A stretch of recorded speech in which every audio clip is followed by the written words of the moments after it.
Hello दोस्तों, नमस्कार। आज की वीडियो में आप सभी का स्वागत है। जैसे कि हमारे 2 लेक्चर हो गए हैं, आज तीसरा लेक्चर है और उन 2 लेक्चरों में हम जो चीज़ डिस्कस कर चुके थे उससे आगे के जो आर्टिकल्स हैं उन पे हम बात करेंगे। आपको फिर से मैं बता देना चाहता हूँ कि ये आई दृष्टि करके एक करंट अफेयर की बुक्स है। इसको लेके हमने एक इनिशिएट शुरू किया है कि करंट अफेयर्स को कैसे पढ़ा जाए, इतनी इन्फॉर्मेशन है उसको कैसे, कौन सी हमारी एग्ज़ाम के पॉइंट ऑफ व्यू से इम्पोर्टेंट है उनको पढ़ा जाए। इतनी सारी इन्फॉर्मेशन है, इनको कैसे याद किया जाएगा। तो अगर आप इसको पढ़ोगे तो ये सारी चीज़ें हम लोगों को याद नहीं कर पाएंगे। तो हमें वो वाली चीज़ें देखनी है जो हमारे पॉइंट ऑफ व्यू से, हमारे एग्ज़ाम पॉइंट ऑफ व्यू से इम्पोर्टेंट है हमारे लिए, वो वाली चीज़ें हमें देखनी है। इसी इनिशिएटिव से मैंने ये शुरू किया है कि जो चीज़ें एग्ज़ाम्स के लिए इम्पोर्टेंट है वो हम लोग देखेंगे, बाकी चीज़ों को समय ना ख़राब करते हुए छोड़ देंगे। तो ये बुक मैंने शुरू करी थी, मेरे साथ ये दिक्कत आई थी, तो फिर हम लोगों ने डिस्कस किया था कि हमारे साथियों ने मिलके, जो सारे लोग इसमें फीडबैक भी दे रहे हैं मुझे फ़ोन कॉल्स के माध्यम से, मैसेज के माध्यम से, व्हाट्सएप के माध्यम से, उनके लिए सबका थैंक यू। और बाकी जिन लोगों ने शुरू किया था वो तो अभी देख ही नहीं पा रहे हैं क्योंकि उनका कुछ और क्लासेस चल रही हैं और कुछ पढ़ रहे हैं, इसलिए आप 4 लोग, 5 लोग जो भी देख रहे हैं उनका सबका धन्यवाद। आगे अगर आपको ये वीडियो अच्छी लगे तो आप हमारी वीडियो को लाइक कर सकते हैं और अच्छी लगे तो शेयर कर सकते हैं। और अगर आपको हमारा कंटेंट अच्छा लगे, हमारी मेहनत अच्छी लगे तो हमारा चैनल है इसको सब्सक्राइब करना प्लीज़।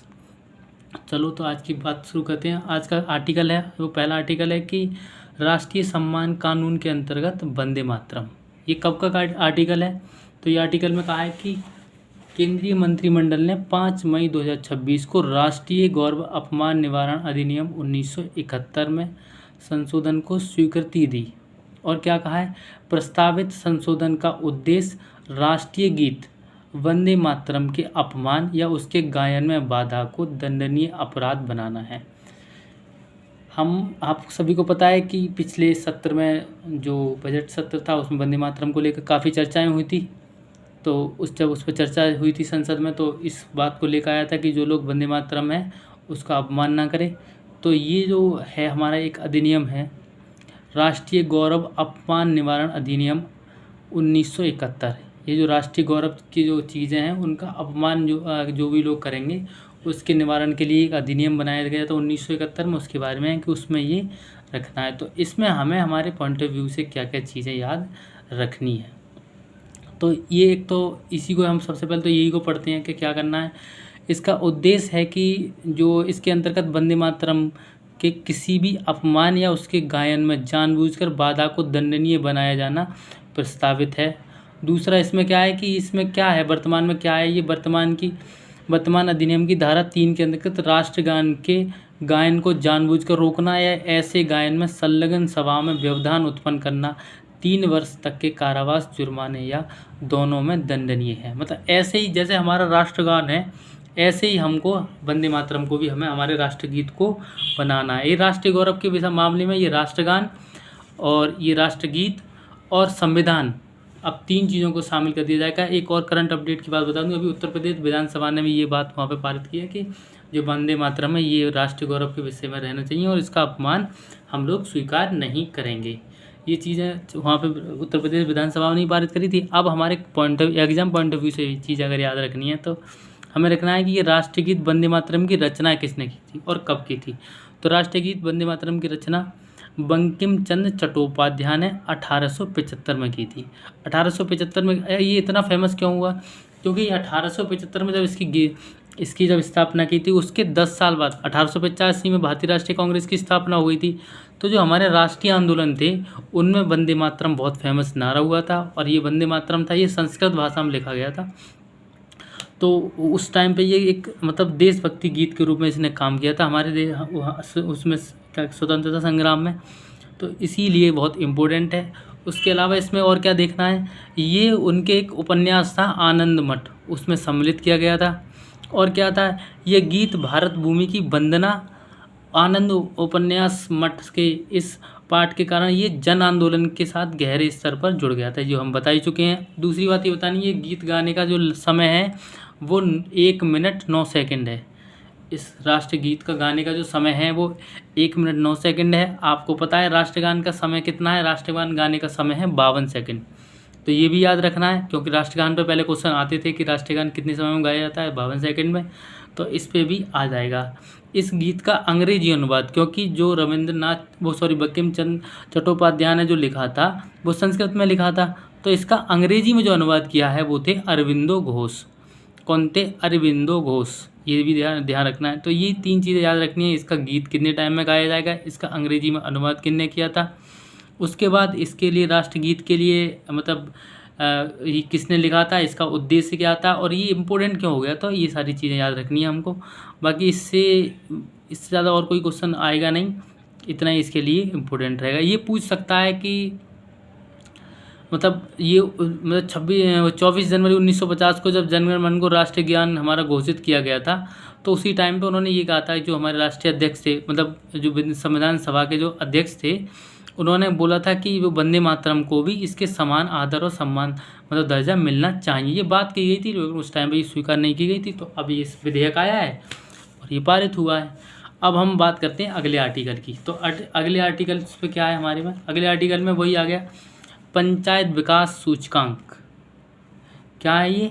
पंचायत विकास सूचकांक, पंचायत एडवांसमेंट इंडेक्स, इस पे बात करी गई है।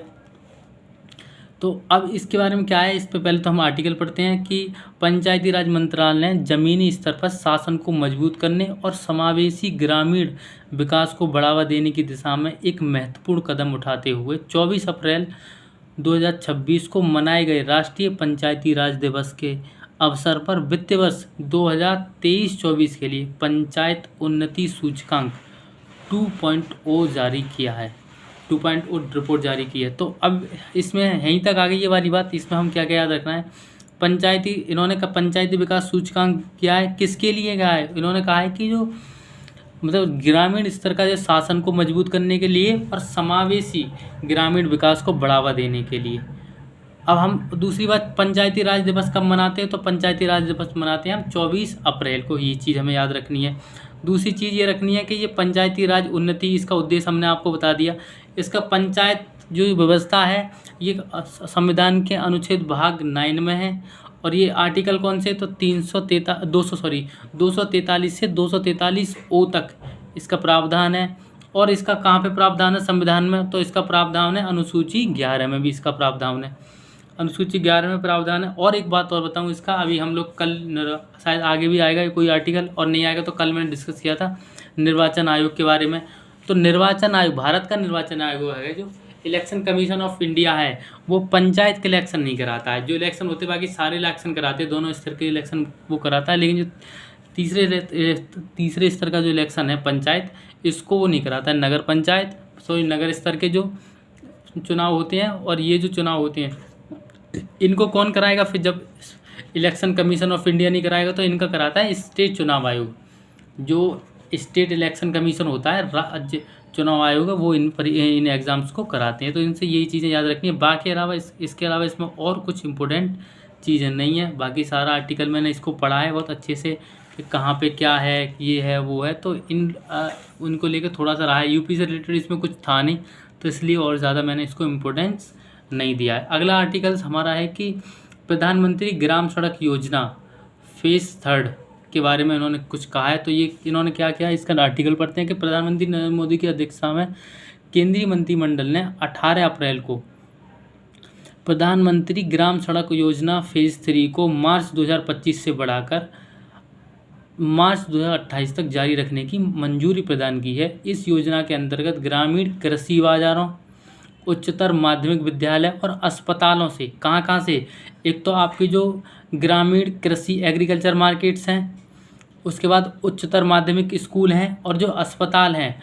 वहाँ से बस्तियों को जोड़ने का एक थ्रू रूट्स, और उसका प्रमुख, और ये एक तो इसका मतलब इनको कनेक्ट करना है, और दूसरा है ग्रामीण संपर्क मार्गों का सुदृढ़ीकरण करना है। जो मतलब जो लोकल ग्रामीण मार्ग होते हैं उनको अच्छे से डेवलप करने का इसका उद्देश्य था प्रधानमंत्री ग्राम सड़क योजना का। आप लोगों ने शायद उत्तर प्रदेश के सारे, जहाँ भारत में पूरे में चल रहा है, तो ये इसके बारे में आप सब लोगों ने सुना होगा ज़रूर। इसके बारे में हमें और क्या याद रखना है, प्रधानमंत्री ग्राम सड़क योजना थी, जो फेज़ 3 शुरू हुआ था, वो 2019 से 2025 थी। तो 2025 से वो करते करते मार्च में ख़त्म हुई थी, लेकिन वो अभी तक चली आई। फिर जब देखा कि अब उसको दोबारा से एक्सटेंड करने की ज़रूरत है, तो जो फेज़ 3 है, उन्होंने टारगेट बनाया था कि ये फेज़ 3 को हम 2025 तक कंप्लीट कर लेंगे, 2019 से 2025 तक कंप्लीट कर लेंगे, लेकिन वो नहीं हो पाया। तो फेज़ 3 को अभी इन्होंने क्या है कि 2028 तक, मार्च 2028 तक हमें कंप्लीट कर लेना है। इसमें और क्या चीज़ याद रखनी है, इसकी सीमा याद रखनी है। प्रधानमंत्री ग्राम सड़क योजना भारत सरकार का एक प्रमुख ग्रामीण विकास कार्यक्रम है। ये याद रखनी है, इस योजना का उद्देश्य क्या है, ये ग्रामीण विकास कार्यक्रम है। मतलब हम आपको जो रूरल डेवलपमेंट है उसके बारे में एक अच्छा प्रोग्राम है। इसे 25 दिसंबर 2000 को प्रारंभ किया गया था। जो ग्रामीण विकास या प्रधानमंत्री ग्राम सड़क योजना के अंदर जो ग्रामीण विकास का जो सबसे बड़ा मुद्दा उठाया था, सबसे बड़ी इनिशिएटिव था, इसका प्रारंभ अगर शुरू किया गया था, जो स्टार्ट करी गई थी, वो 25 दिसंबर 2000 को शुरू हुआ था। तो इसलिए अभी जो फेज़ चल रहा है, क्योंकि 2000 में फेज़ 1 शुरू हुआ होगा, तो 2000 से लेके वो 2010-12 जो भी वहाँ तक चला होगा, उसके बाद फेज़ 2 चला होगा, फिर 2019 से लेके 2025 तक फेज़ 3 शुरू हुआ था, जिसको एक्सटेंड करके अब 2028 कर दिया गया। इसके अलावा और क्या देखेंगे, इसका उद्देश्य ग्रामीण क्षेत्रों में स्थित उन पात्र और अब तक सड़क संपर्क से वंचित बस्तियों को कोर नेटवर्क के अंतर्गत एकल सर्व ऋतु मतलब ऑल वेदर सड़क के माध्यम से जोड़ना है, जिनकी संख्या निर्धारित मानदंडों के अनुरूप है। इस योजना का मुख्य लक्ष्य ग्रामीण आबादी की सामाजिक एवं आर्थिक स्थिति को भी सुधार लाना है, स्थिति में सुधार लाना है। अब सड़क हो जाएगी तो लोग सोशली ज़्यादा कनेक्ट हो जाएंगे, जब सोशली ज़्यादा कनेक्ट हो जाएंगे तो वो इकोनॉमिकली ऑटोमेटिकली स्ट्रांग हो जाएंगे। कोई भी सोसाइटी होती है अगर वो सामाजिक रूप से स्ट्रांग है, हम लोग कह देते हैं कि पश्चिमी देशों की हम बेशक तुलना अवहेलना कर सकते हैं, उनकी बुराइयां कर सकते हैं, बट वो लोग हमसे आगे आर्थिक रूप से वो हमसे क्यों मजबूत हैं, क्योंकि उनको सामाजिक रूप से मजबूत हैं, उनकी सोशल कंडीशन वो हमसे बेटर है। इसीलिए तो हमारे लोग पश्चिमी सभ्यता को स्वीकार करने की कोशिश करते हैं उधर जाने की, क्योंकि वो लोग ज़्यादातर इकोनॉमिकली है, वो ज़्यादातर मजबूत है, क्योंकि वे सामाजिक रूप से बहुत अच्छी पोजीशन में पहुंच चुके हैं। तो यही हमारी चीज़ है ग्राम सड़क योजना में। तुम्हें आपको क्या क्या रखना है, प्रधानमंत्री ग्राम सड़क योजना का फेज़ 3 चल रहा है, जिसको एक्सटेंड कर दिया गया मार्च 2028 तक। कब से कब तक था ये, 2019 से 2025 था, अब 2019 से 2028 हो गया है। इसका उद्देश्य क्या है, तो ये ग्रामीण विकास कार्यक्रम का एक सबसे बड़ा उद्देश्य है। इसको ये शुरू कब करी गई थी, प्रधानमंत्री ग्राम विकास योजना कब से शुरू करी, तो ये 25 दिसंबर 2000 को शुरू करी गई थी। और क्या है इसका उद्देश्य क्या था, इस योजना का मुख्य लक्ष्य है ग्रामीण आबादी का सामाजिक एवं आर्थिक सुधार मतलब स्थिति में सुधार लाना है। तो ये इनका उद्देश्य है, ग्रामीण मार्केट से जोड़ना है, उच्चतर माध्यमिक विद्यालय से सड़कों को कनेक्ट करना है, मतलब ग्रामीणों को, और क्या करना है, अस्पताल से इनको कनेक्ट करना है। तो ये इस आर्टिकल में इतना ही था। इसके अलावा और आज की खबर, नेक्स्ट अगला आर्टिकल हमारा कि भारत मैरीटाइम इंश्योरेंस पूल के बारे में बात करनी है हमको। ये बेसिकली बहुत ज़्यादा इम्पोर्टेंट नहीं है कि ये क्या रहेगा, इसके लिए ये उन एग्ज़ाम्स के लिए इम्पोर्टेंट है जो इंफ्रास्ट्रक्चर पे काम करते हैं, जो एग्ज़ाम्स होते हैं उनसे रिलेटेड है, जैसे सिविल्स के जो एग्ज़ाम्स हैं उनको लेकर थोड़ा बहुत आ जाएगा, वो भी मेंस पॉइंट ऑफ व्यू से। वनडे एग्ज़ाम्स के हिसाब से कुछ नहीं पूछेगा, लेकिन ये हमारी आर्टिकल्स आया है तो हम लोग इस पर चर्चा जरूर करेंगे। इसके बारे में पढ़ते हैं कि केंद्रीय मंत्रिमंडल ने 18 अप्रैल को क्या किया है, 18 अप्रैल 2026 को 12,980 करोड़ की संप्रभु गारंटी के साथ घरेलू समुद्री बीमा पूल के गठन को मंजूरी दी है। इसके बाद वित्त मंत्रालय के वित्त सेवा विभाग, वित्त मंत्रालय के फाइनेंस मिनिस्ट्री का कौन सा डिपार्टमेंट है, वित्त सेवा फाइनेंस सर्विस डिपार्टमेंट ने 12 मई 2026 को 1.5 बिलियन अमेरिकी डॉलर के भारत मैरीटाइम इंश्योरेंस पूल को लॉन्च किया। इस पूल को 1.4 बिलियन अमेरिकी डॉलर अर्थात 12,980 करोड़ की संप्रभु गारंटी प्राप्त है।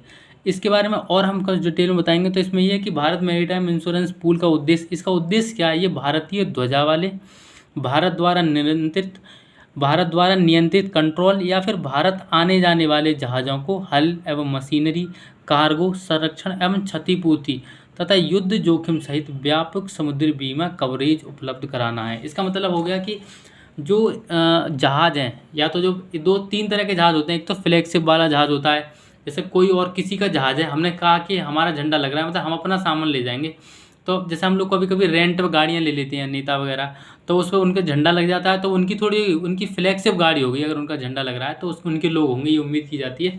तो इसलिए ऐसे ही एक जहाज़ों का सिस्टम होता है, जो शिप्स होते हैं उनमें भी यही होता है कि एक तो फ्लैगशिप वाले जहाज़ होते हैं, जैसे हमने ऑस्ट्रेलिया से ले लिया, हमने जर्मनी से ले लिया, हमने इटली के जहाज़ ले लिया, उस पर हमारा झंडा लगा हुआ है तो वो हमारा फ्लैगशिप हो गया, तो वो फ्लैगशिप के हिसाब से हमारा हो गया।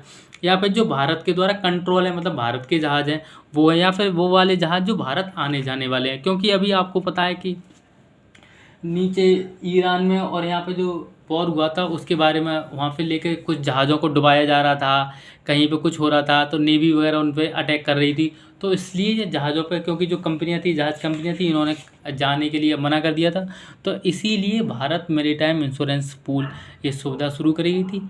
और इसको क्या बताएं, इस पूल को वित्त मंत्रालय वित्तीय सेवा विभाग द्वारा लॉन्च किया, ये तो पता ही दिया। कार्यक्रम की अध्यक्षता, वो तो खैर कोई दिक्कत नहीं है, इसमें कुछ बताने वाली कोई चीज़ें है नहीं, तो ये इतना ही इम्पोर्टेंट था, इसमें आज के लिए और कुछ खास खबर नहीं थी।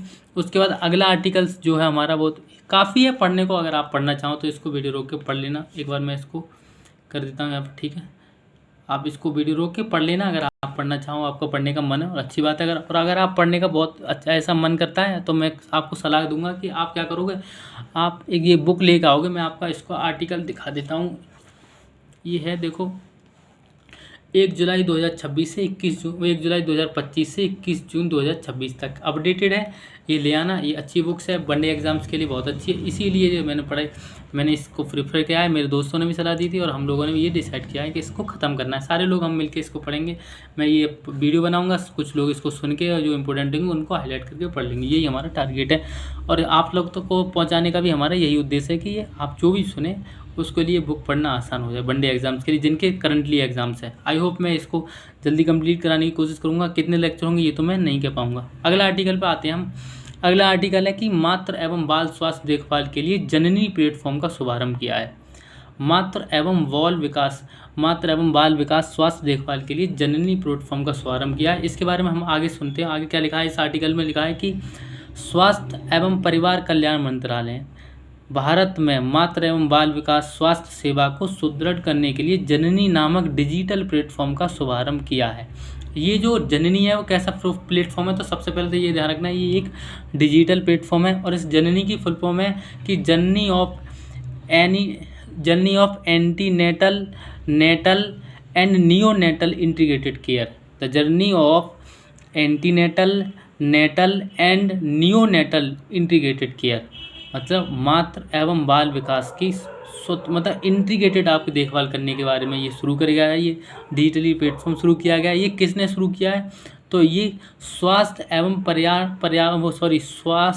परिवार कल्याण मंत्रालय, हेल्थ एवं फैमिली वेलफेयर मिनिस्ट्री के द्वारा शुरू किया गया है। इसके मंत्री कौन है, हेल्थ एंड फैमिली वेलफेयर के मिनिस्टर हैं JP नड्डा जी।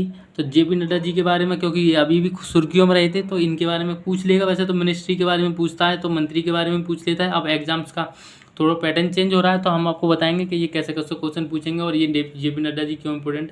अभी कुछ चीज़ें थोड़ा होने दो, फिर हम आपको कोई पेपर की PYQ की क्लास लेकर आएंगे, फिर उससे दिखाएंगे करंट पे वो कैसे चीज़ें पूछता है। और इस पर बात करनी है, इस पर क्या याद रखना है आपको। अब ये तो आप याद रखना है कि ये क्या डिजिटल जननी एक डिजिटल प्लेटफॉर्म है। किसने किया है, family health and family welfare ने मिनिस्ट्री ने शुरू किया है। इसका उद्देश्य क्या है, इसका उद्देश्य है कि ये प्लेटफॉर्म प्रसव पूर्व देखभाल, प्रसव की तैयारी, प्रसव के टाइम, प्रसव के बाद देखभाल और नवजात देखभाल और गृह आधारित नवजात एवं छोटे बालक की देखभाल और परिवार नियोजन को कवर करता है। ये याद रखना है। इसके अलावा इसमें और कुछ इंपॉर्टेंट चीज़ें नहीं हैं, बाकी मैं आपको बता देता हूँ इसमें क्या क्या है। ये मातृ एवं बाल, ये माँ का और बच्चे की स्वास्थ्य सेवाओं की निरंतर निगरानी में सक्षम है, क्योंकि डिजिटल प्लेटफॉर्म है तो उसमें निरंतर सक्षम है। और क्या करता है ये जननी का उद्देश्य, जो जननी प्लेटफॉर्म है उसका उद्देश्य है माता और बच्चों के लिए सेवा वितरण, जो दोनों के लिए सेवा वितरण, उच्च जवाबदेही और स्वास्थ्य परिणामों में सुधार करना है। इस प्लेटफॉर्म का उद्देश्य माता और बाल स्वास्थ्य सेवाओं की निर्बाध ट्रैकिंग सुनिश्चित किया जाए, मतलब बिना किसी रोक टोक के, आपको हॉस्पिटल जाने की ज़रूरत नहीं है, आप डिजिटली अपनी चीज़ों को ट्रैक कर पाएँ। जननी की एक प्रमुख विशेषता, जो प्लेटफॉर्म है इसकी प्रमुख विशेषता है ये QR सक्षम डिजिटल मातृ एवं बाल स्वास्थ्य कार्ड की शुरुआत है। तो ये सारी चीज़ें इसमें याद रखना है। ये digital ministry of child and health care card स्वास्थ्य अभिलेखों तक सरल पहुंच और पोर्टेबिलिटी प्रदान करता है। ये प्लेटफॉर्म को मौजूदा प्रजनन एवं बाल स्वास्थ्य पोर्टल के उन्नत मतलब होता है अपडेटेड वर्जन के रूप में विकसित किया गया है। तो ये चीज़ें याद रखनी है। आज की हमारी और एक इम्पोर्टेंट खबर है जो थोड़ी सी लंबी है, लेकिन आप सबको बताने चाहेंगे कि इसका आर्टिकल पढ़ता हूँ कि यह है कि विधानसभा चुनाव परिणाम 2026, विधानसभा चुनाव के परिणाम आया है, 2026 के परिणाम आए हैं।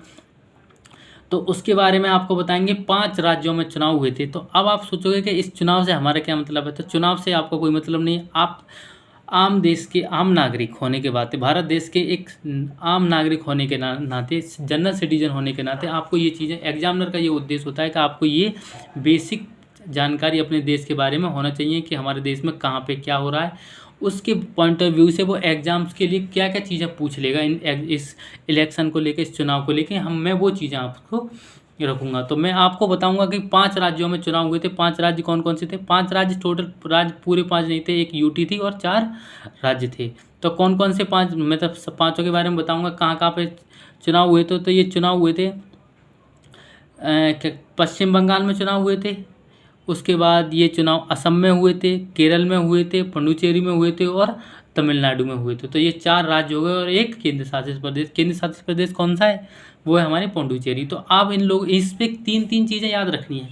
यहाँ के सीएम कौन बने हैं, यहाँ का गवर्नर कौन है, और यहाँ पे टोटल विधानसभा सीटें कितनी हैं, किसको कितनी मिली, ये चीज़ें आपको याद रखने की कोई ज़रूरत नहीं है। अगर आपको पॉलिटिकल इंटरेस्ट है तो आप पढ़ लेना, मैं ये चीज़ें आपको रखूँगा।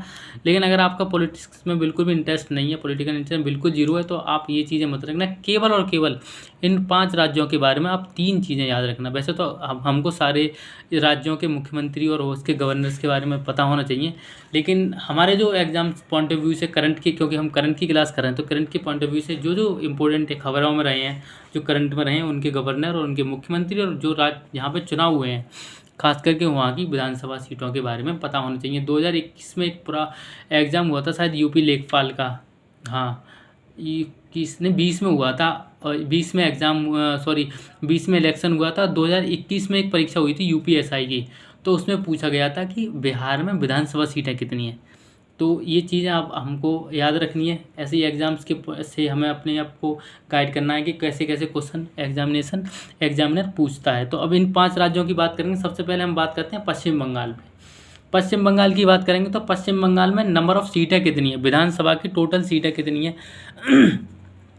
तो पश्चिम बंगाल में विधानसभा की कुल सीटें हैं वो 294 सीटें हैं, जिन पे विधानसभा सदस्य के चुनाव हुए थे। अब वहाँ के बारे में, सीटों के बारे में दूसरी बात हमें याद रखनी है, वहाँ के सीएम कौन है। तो वहाँ के सीएम है शुभेंदु अधिकारी। पश्चिम बंगाल के जो सीएम है वो शुभेंदु अधिकारी हैं। इससे पहले ममता बनर्जी थी।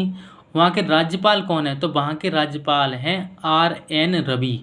वहाँ के राज्यपाल हैं RN रवि। तो वेस्ट बंगाल के बारे में आपको 3 बातें याद रखनी है। पहली बात है कि वहाँ पे टोटल विधानसभा सीटें कितनी है, तो 294 हैं। वहाँ के अभी वर्तमान सीएम कौन है, तो शुभेंदु अधिकारी जी हैं। वहाँ की जो पहली जो सीएम थी वो ममता बनर्जी थी। और वहाँ के अभी वर्तमान राज्यपाल कौन है, तो वो RN रवि हैं।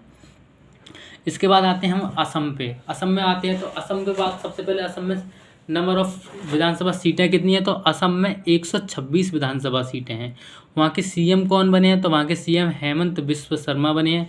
और वहाँ के जो राज्यपाल हैं वो लक्ष्मण प्रसाद आचार्य हैं। तो असम के बारे में 3 बातें क्या क्या याद रखनी है। असम में नंबर ऑफ़ विधानसभा सीटें 126 हैं, क्योंकि छोटा राज्य तो काफ़ी एरिया वाइज बड़ा है, लेकिन आबादी कम है तो सीटें कम है, इसीलिए 126 सीटें हैं। वहाँ के सीएम कौन है, तो हेमंत बिस्वा शर्मा जी हैं, जो कि लगभग बीजेपी की तीसरी बार है, मतलब बीजेपी ने वहाँ पर तीसरी बार सरकार बनाई है। और वहाँ के राज्यपाल जो हैं वो लक्ष्मण प्रसाद आचार्य हैं। इसके बाद हम बात करेंगे केरल में। आप ये 3 चीज़ें मैं जो बात बोल रहा हूँ, इनके ये 3 चीज़ें याद रखनी है। तो अगर आपको एक पेपर पेन लेंगे तो वहाँ से आप लिख सकते हैं, अगर आप लिखना चाहेंगे। और मुझे लगता है कि अगर आप लिखोगे तो आपकी, मेरी बात सुनने से आपको जो याद होगा उससे ज़्यादा अगर आप इसको लिखोगे तो आपको और ज़्यादा याद होगा और आपको रिवाइज करने की ज़रूरत कम पड़ेगी। तो मैं आपसे उम्मीद करूँगा कि आप शायद मैं जो बोलूँगा कि ये चीज़ आपको याद करनी है, वो चीज़ें आप लिख लोगे। ठीक है, अगला राज्य हमारा केरल। तो केरल में टोटल सीटें कितनी है, तो केरल में टोटल सीटें 140 हैं। वहाँ पे जो केरल में जो सीएम बने हैं वो वी.डी. सतीशन है। कौन सीएम बने हैं? वो वी.डी. सतीशन है। वहाँ के जो राज्यपाल हैं वो राजेंद्र विश्वनाथ आर्लेकर है। राजेंद्र विश्वनाथ आर्लेकर हैं। सीएम कौन है? वी.डी. सतीशन है। और वहाँ पे सीटें कितनी है? 140 है। अगला राज्य है हमारा पौंडुचेरी।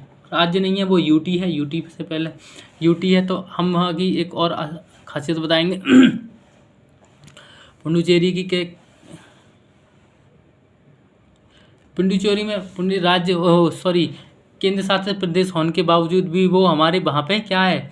विधानसभा है। तो ऐसे 2 राज्य और हैं। अगर आप कमेंट में बताएंगे कि वो कौन कौन से राज्य हैं जहाँ पे यूटी होने के बावजूद केंद्र शासित प्रदेश हैं जहाँ पे 2 और वहाँ पे भी क्या कहते हैं? विधानसभाएँ हैं।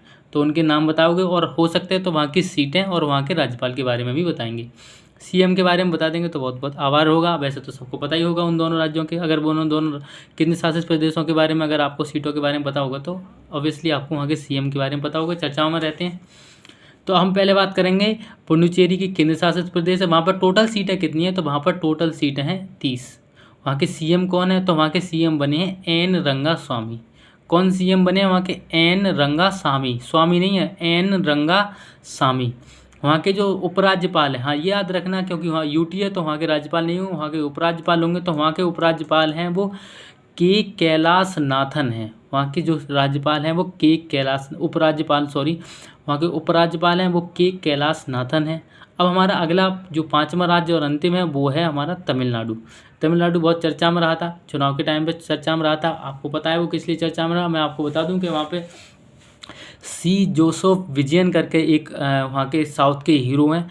वो उन्होंने मुख्यमंत्री पद की शपथ ली है। वो पहली बार वो पार्टी में उनकी पहली पार्टी बनी, पहली बार पार्टी बनाई थी और पहली बार विधानसभा चुनाव लड़ा था। और वो लगभग बहुमत के आसपास पहुँचे थे। तमिलनाडु में टीवी के करके थी और वहाँ से 108 विधानसभा सीटें उन्होंने जीती थी।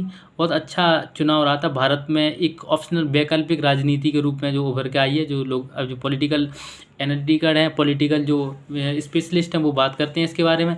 वहाँ पर टोटल नंबर ऑफ़ सीटें कितनी हैं? तो तमिलनाडु में अगर कुल सीटें देखी जाएँ तो वहाँ 234 सीटें हैं। वहाँ के जो गवर्नर हैं, वहाँ के जो राज्यपाल हैं वो राजेंद्र विश्वनाथ आर्लेकर हैं। तो ये कहाँ के? आप देखो हमने 2 जगह की बात करी अभी, तो राजेंद्र विश्वनाथ आर्लेकर, एक जगह और बोले थे। हाँ तो राजेंद्र विश्वनाथ आर्लेकर कहाँ के? पुडुचेरी के भी सीएम हैं, केरल के भी सीएम है और तमिलनाडु के। आपको पता है केरल और तमिलनाडु दक्षिण में सबसे लास्ट में है, दोनों पास में है। तो ये 2 राज्यों के सीएम 2 राज्य में एक गवर्नर हो सकता है। इसके बारे में आपको बताना है कि हो सकता है ये प्रावधान कहाँ दे रखा है, संविधान में है या नहीं है। अगर आप पढ़ते हैं तो थोड़ा सा मेरे को लिए बताएंगे। 2 क्वेश्चन हो गए आज के। आप 2 केंद्र शासित प्रदेशों के बारे में, उनकी विधानसभा सीटों के बारे में, हो सके तो सीएम और गवर्नर उपराज्यपाल के बारे में बताएंगे। दूसरा ये है कि क्या भारत में 2 राज्यों में एक गवर्नर एक राज्यपाल यानी हो सकता है या नहीं। तो इनके बारे में याद रखना है। आज की वीडियो इतनी रहेंगी क्योंकि वीडियो मेरे का उद्देश्य लग रहा है कि बहुत ज़्यादा इन्फॉर्मेशन ना देके जो एग्जाम पॉइंट ऑफ व्यू से चीज़ इंपॉर्टेंट है वही हमें रखना है। आपको जो बताई गई हैं, जो चीज़ें याद करने को बोला था कि ये याद कर लेना, या जो इम्पोर्टेंट है उनको आप एक पेज पर लिखते रहो। मैं उम्मीद है कि ये 30-35 क्लासों में जितना भी हो पाएगा मैं ख़त्म करने की कोशिश करूँगा। और उसमें ये आपको 30 से 40 पेज होंगे जो आपको याद करने के लिए बहुत इंपॉर्टेंट होंगे और बहुत अच्छा रहेगा, क्योंकि पूरी किताब याद करना बहुत कठिन हो जाएगी। ये पूरी किताब लगभग 240 पेज की है। तो ये, और अभी तो ये जून तक का दे रखा है, 1 जुलाई 2025 से 21 जून 2026 तक का दे रखा है। अभी और एग्ज़ाम्स होंगे तो आपको ये भी याद रखना है। तो मुझे पता है कौन लोग किस किस एग्ज़ाम्स के लिए तैयार कर रहे हैं, आप कौन कौन क्या क्या देख रहा है, ये वीडियो कौन कौन देख रहा है मुझे पता है। तो मैं आपको बता रहा हूँ, ये आप एक पेज पर अगर आप लिखना चाहो तो वेल एंड गुड है। और बाकी जो हमारे साथी हैं जिन्होंने बुक खरीद ली है तो वो इसको इसी में हाईलाइट कर लेंगे। जो चीज़ें एक्स्ट्रा एडिशनल मैंने बताई है वो आपको यहीं से कॉपी पेन से लिख लेनी है। बाकी चीज़ें हम कल डिस्कस करते हैं। तो अगर आप बताना कि वीडियो आपको कैसी लगी, अगर अच्छी लगे तो आप कमेंट बताना, कुछ बुरी लगे तो मेरे को वो भी सजेशन देना कि मैं इसमें इम्प्रूवमेंट करूँ। आई होप कि, क्योंकि मेरा उद्देश्य है कि अगर मैं ये काम कर रहा हूँ तो मैं जिस उद्देश्य से कर रहा हूँ वो आपका भला होना चाहिए, केवल फॉर्मेलिटी नहीं होनी चाहिए, केवल मेरा भला नहीं होना चाहिए, सबका भला होना चाहिए। थैंक यू सो मच, मिलते हैं अगली वीडियो। और एक बात और, अगर आप कल ये वीडियो सुन रहे हैं, आज ये वीडियो सुन रहे हैं तो आप मुझे बताना कि कल जो 3 अगस्त को ये विधानसभा चुनाव के बाई इलेक्शन हुए थे, वह कहाँ पे हुआ था और कौन कौन कैंडिडेट जीता है, क्योंकि हमने अभी विधानसभा वाला जब टॉपिक कंप्लीट किया है। ठीक है, थैंक यू, बाय।